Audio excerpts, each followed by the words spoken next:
Uh, then moving on to, let me ask Johanna. Johanna, if you can share a bit about your brand, like how did you start it, and like what's the purpose behind when you launched this business?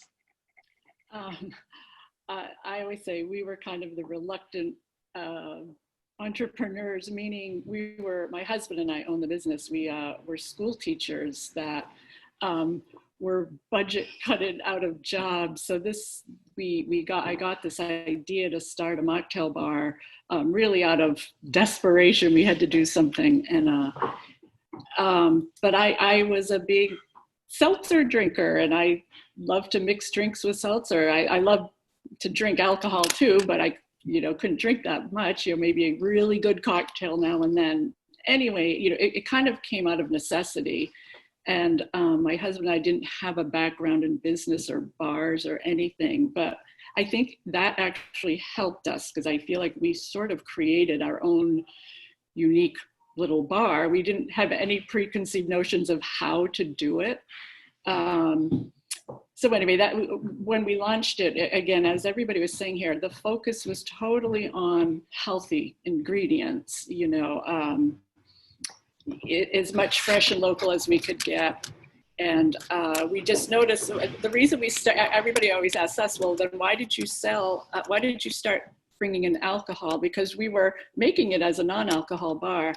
And the funny story is that we started to find empty alcohol nip bottles in our trash. And we realized that people were bringing in their own alcohol and putting it into the mocktails.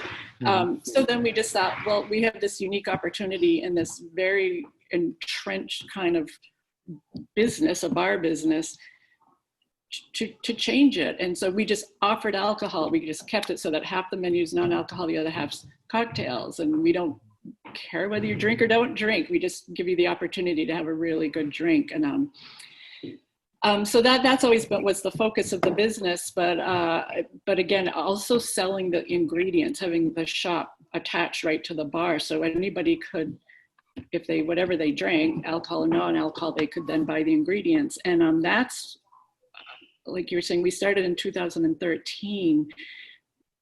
The COVID is as awful as it has been, and especially, I mean, it's hurt us tremendously because we were a bar. We're a bar, so we cannot have any inside seating. Everything's outside seating, and we live in Maine, so we know that that's coming to an end soon as the weather changes.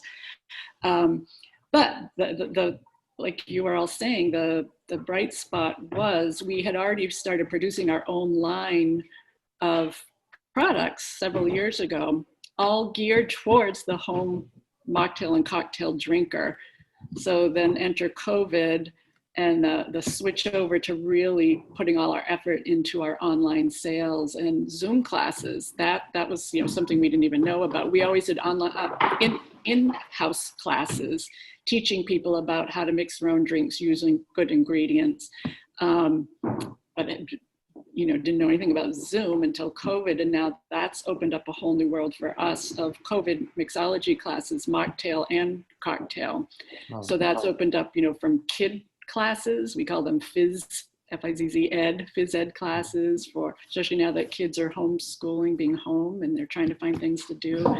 And again, we were lucky in that we'd already had an online store, so we didn't have to start from scratch when COVID hit. But we really been putting all our effort into that because we know that we're probably going to have to close our brick and mortar come winter. So everything is focused to the online. And as you're saying, we joke because we said, boy, people are drinking. If nothing else during COVID, they are now home drinking, and we are set up for that. So that's like an opportunity that you capitalized on. It's like a big, it's like an opportunity that came your way. So that's excellent story out there. Wow. Yeah.